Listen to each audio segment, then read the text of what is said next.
Sa numero 1 sa mga balita subong adlaw, na pulo ka mga kongresista sa Negros Island region ang naglagda sa impeachment complaint kahapon batok kay Vice President Sara Duterte.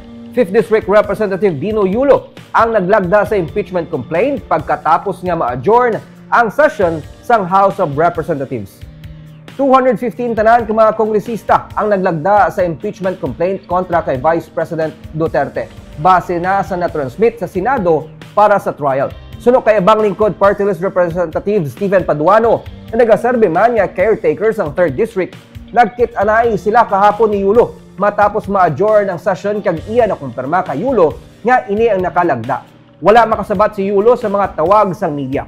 Klaro ni Paduano magluwas kay Yulo, may iban pagid nga nagdugang sa pagpirma matapos ang adjournment. Pero as of press time, hindi niya mapatuod kung pila ang kabilugan na nga naglagda.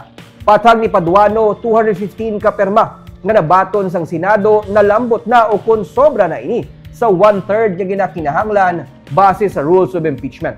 Wala man madalasan na transmit sa Senate ang mga nagdugang sa 215 ka mga perma nga importante suno kay Paduano nga sa records ng House of Representatives na lakip ang mga perma nila sa articles of impeachment. Patag ni Paduano, kung nga nagduso sila sa impeachment, bangod na lakip ini sa ilang katungdanan, labi na nga nabalhag ang tanan sa ginpatigayon ni hearing sang Kamara. Na-cite sa complaint kontra sa Vice Presidente ang culpable violation of Constitution, betrayal of public trust, graft and corruption, kag iban pagid, kag ginakabig high crimes. Ang pamangkot daw, kung patulugo na muna kayo hindi na muna pag-aksyonan, kami ang may problema sa tao, amo na guro may political background.